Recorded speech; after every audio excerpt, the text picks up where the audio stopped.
AA80s and all sorts of stuff on there. Oh yeah!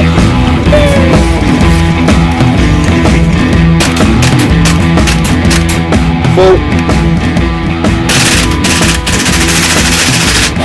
Yes, I did catch it.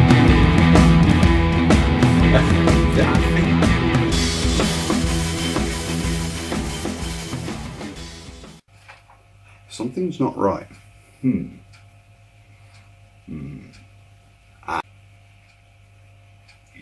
Nope, wrong. Close. It's me, Mario. Still wrong.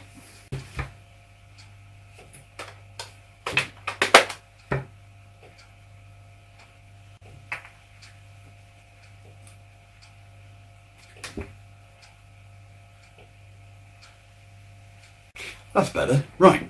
Hello everybody. I'm Mark. As you all know, this is the Thin Brown Line channel.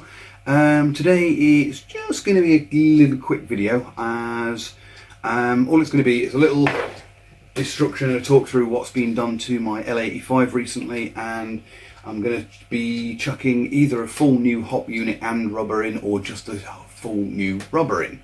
So let's get on with it. First off, people who frequent my channel will recognise this beauty, my L85. Army armament, blah blah blah blah. No need to do a review on it because I've done one of them in the past, and you can see that video further back in the history of my channel. Right. When doing this, it's a bit more difficult now as I've had a MOSFET fitted, so now it's a bit wires trailing everywhere. But when you do, just in here, there's a screw between the feed tube and this here like U-shaped part. It's a Phillips screw, so it needs to undo slightly.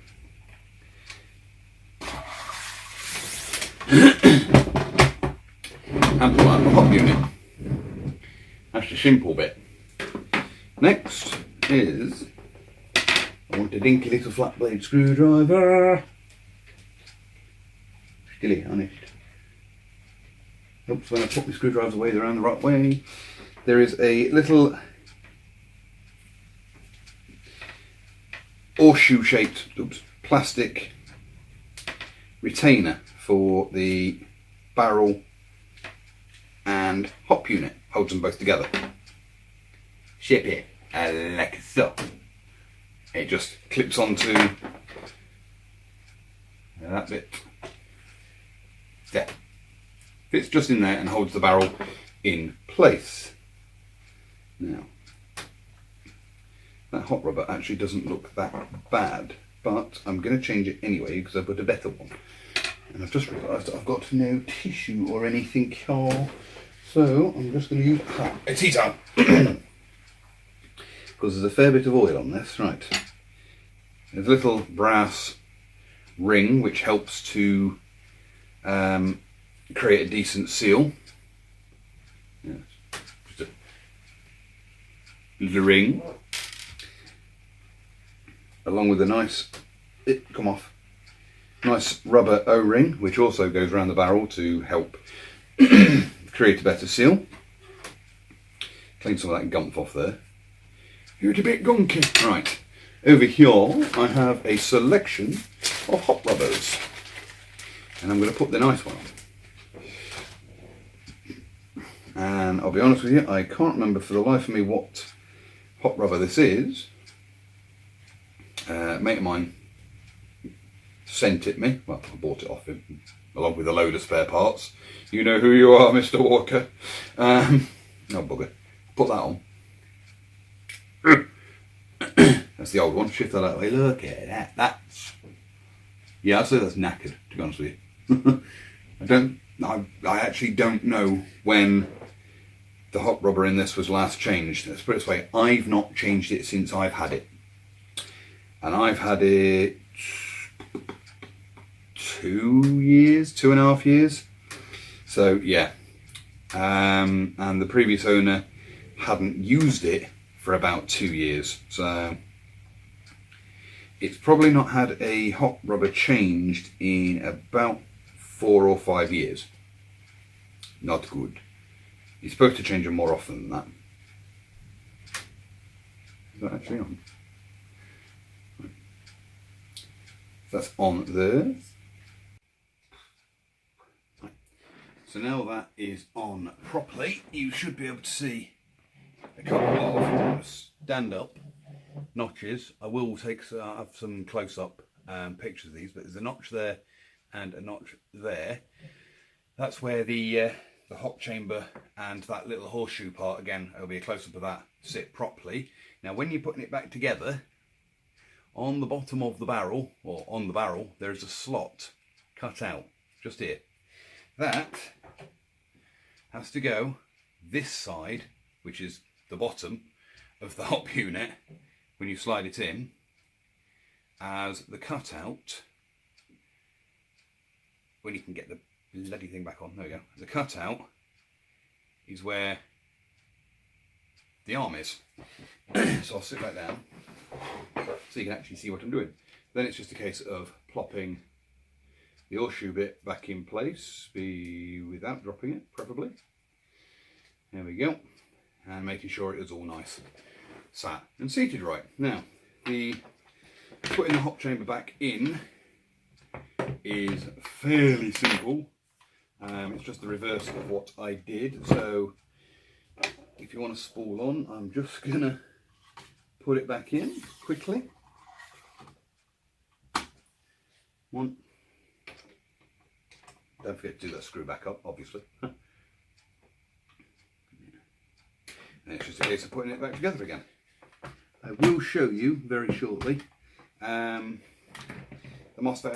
Actually, before I forget, if after putting it together, especially if it's an older gun, you are having any air issues, like the seal isn't brilliant, a lot of other techs recommend this stuff: PTFE tape, plumber's tape, or thread tape, depending on where you are in the world. That just around the barrel, once or twice, fairly tightly, so there's no creases or ripples in it, and then put everything back together. That does increase your air seal, so that greatly improves things. Just a quick note on there, because I know of a particular airsoft sniper that's got his own channel and sniper rifle, and he's rather well known. He has also suggested that if you're having issues with air seals, just to let you know. When I can get this bloody... Okay. Right.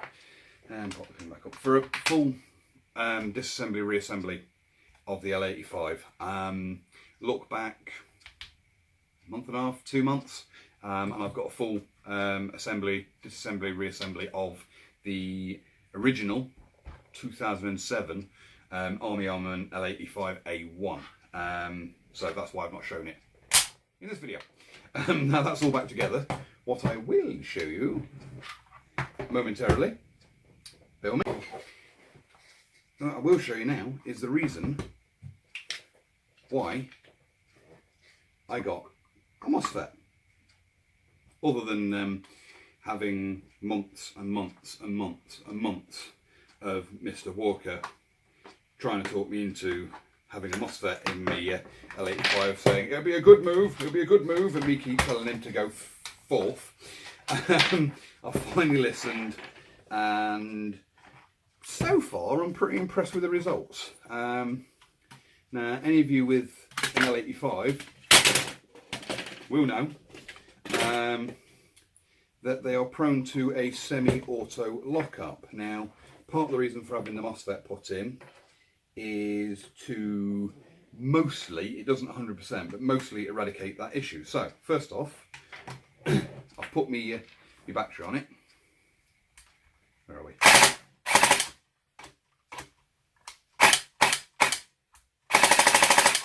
Increased rate of fire and increased trigger response.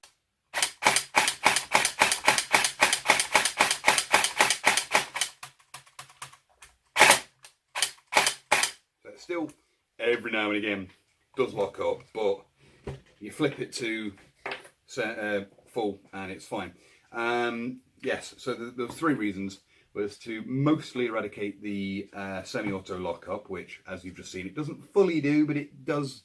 It locks up on semi a lot less often. To increase the rate of fire wasn't a major importance for me. Increased battery efficiency was a big one. And yeah, trigger response, rate of fire, and obviously I've switched over to Dean's because they're a better contact. I'm just using a 7.4 35C 2200 milliamp LiPo. I'm probably going to whack in 11.1 because the MOSFET that I'm using is recommended you use a 11.1 LiPo in it, so I will be switching over to one of those shortly. Now in my handguard I also stick one of them in because at the moment I've only got the one Dean's battery, so if my Dean's battery goes down I can switch to a mini Tamiya.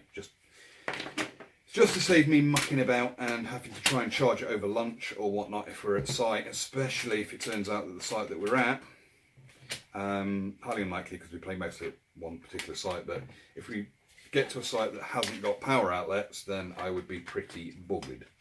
So I'm going to have my mini Tamiyas with me, so I know that if my LiPo battery dies, I'm alright because I've got my NIMHs, or I can pinch one of my mates' LiPos with a mini Tamiya on it, so because my NIMHs are Tamiyas, so